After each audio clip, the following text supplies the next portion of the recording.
नमस्कार दोस्तों, स्वागत है आपका मेरे इस यूट्यूब चैनल द स्कॉर्पियंस में। दोस्तों, आज ज्वालामुखी पे बात करेंगे कि ज्वालामुखी कैसे उत्पन्न होती है। देखिए दोस्तों, मेरे पूर्व जो वीडियोस हैं उसमें मैंने अच्छे से इन चीज़ों को कम से कम समय में बताने की कोशिश की है कि जब दो प्लेटों में जो भारी प्लेट हैं, जैसे कि पैसिफिक प्लेट है, प्रशांत महासागरीय प्लेट, वो जब दो प्लेटें टकराती हैं तो भारी प्लेटें वो अंदर की ओर जाती हैं भारी होने की वजह से। अगर दो पदार्थ टकराते हैं तो देखेंगे जो पदार्थ हल्की होती है वो ऊपर की ओर चली जाती है और भारी पदार्थ नीचे की ओर जाती है। जैसे कि अगर एक ट्रक बाइक को टक्कर मारे तो बाइक हवा में चली जाएगी, ट्रक वहीं रहेगी। तो जब नीचे जाता है तो मैंने आपको बताया था कि पृथ्वी के अंदर जब प्लेटें जाती है तो पृथ्वी के अंदर जितनी गहराई पर जाएंगे तापमान गर्म होता जाता है। तो गर्म होने की वजह से फिर वो पिघलने लगती है और फिर लावा का रूप ले लेती है।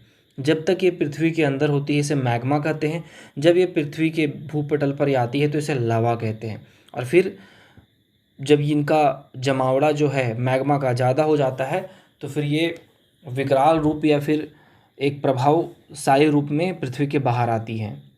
दोस्तों, ज्वालामुखी के अनेक रूप हैं। ये कभी कभी भूखंड में भी पाए जाते हैं और कभी कभी समुद्र तल में पाए जाते हैं। पहले भूखंडों की बात करते हैं। इसमें एक दोस्तों भूखंडों में है तो एक उग्र ज्वालामुखी कह सकते हैं, एक शांत ज्वालामुखी। शांत ज्वालामुखी में इसे कहते हैं बसाल्ट। बसाल्ट एक तरह का आप समझो कि पदार्थ होता है या फिर उसमें केमिकल कंपाउंड किसी तरह के होते हैं जिसमें वो एक लिक्विड की तरह फ्लो करके बहता है। जैसे हमारा भारत का दक्षिणी भाग है जिसे दक्कन का पठार या डेक्कन प्लेटू कहते हैं, उसमें उन क्षेत्रों में काफ़ी काली मृदा पाई जाती है और वो बसाल्ट लावा की वजह से ही वो उस पर परत दर परत लावा, जैसे कि आप देखे होंगे कभी वीडियोस वगैरह में, लावा फ्लो होता रहता है। वो एक तरह का बसाल्ट लावा है। दूसरा एक उसका एक उग्र रूप होता है। कहीं कहीं आप देखे होंगे कि आप इंडोनेशिया या फिर जापान, इन देशों में ज्वालामुखी काफ़ी सक्रिय पाए जाते हैं। तो इनमें जो उनको उग्र ज्वालामुखी के रूप में आप समझ सकते हैं।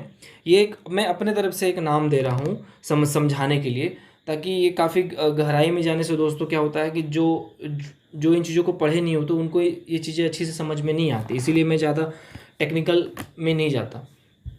तो जो उग्र ज्वालामुखी जिसे कह सकते हैं वो एक शंकु के आकार की तरह बनता है और जब उसमें जमावड़ा होता है मैग्मा का तो बहुत तीव्र गति से उससे गैसें, कार्बन डाइऑक्साइड और बहुत वृहद विस्फोट होता है। विस्फोट होता है उसमें। उसके आसपास की जितनी वायुमंडल है वो कार्बन डाइऑक्साइड से भर जाती है। आसपास जो बादल है वो आपको दिखाई नहीं देगा, स्वच्छता का अभाव हो जाएगा। तो ये दो चीज़ें हो गई दोस्तों। ज्वालामुखी क्या है? पृथ्वी के अंदर से जो रेडियो एक्टिव की वजह से गर्मी होती है, इससे वो फिर लावा बनते हैं, मैग्मा बनते हैं। मैग्मा जब बाहर आता है तो उसे लावा कहा जाता है। अब दोस्तों, इसका एक सामुद्रिक रूप मैं आपको बता रहा हूँ कि समुद्र में आपने देखा होगा, आपने देखा भारत का खंड है, एशिया है, अमेरिका है, नॉर्थ अमेरिका है, साउथ अमेरिका है, अफ्रीका है। लेकिन आपने सोचा कि बीच समुद्र में जापान, इंडोनेशिया, मलेशिया या फिर मालदीव्स, ये छोटे छोटे लैंड कैसे बने होंगे? देखिए, पृथ्वी जो भारी भूखंड है जब अंदर जा रहा है तो उसे तो ये पता नहीं है कि मैं समुद्र, मेरे ऊपर समुद्र है। वो पृथ्वी तो बहुत गहराई है ना। अब वो 30-40 किलोमीटर, 50 किलोमीटर, 60 किलोमीटर या 100-200 किलोमीटर अंदर जा रहे हैं तो वो काफ़ी जब अंदर जा रहे हैं तो उसे आगे की ओर भी खिसक के चले जाते हैं। तो दोस्तों, यही जो ज्वालामुखी का जो उद्गार है बसाल्ट का, जब समुद्र में होता है तो आप समुद्र में देखोगे, अगर समुद्र में लावा नीचे से निकल रहा है तो वो फिर तो ठंडा होगा और ठंडा होकर क्या होगा, फिर उससे भूखंड का निर्माण होगा। और इसी तरह से जापान, इंडोनेशिया में इन चीज़ों का निर्माण हुआ। आप साधारण से शब्दों में समझ जाओ कि आप पानी के अंदर किसी गर्म पदार्थ को रख दो तो वो ठंडा होगा ना, ठंडा होकर वो ठोस हो जाएगा, बस उसी तरह से।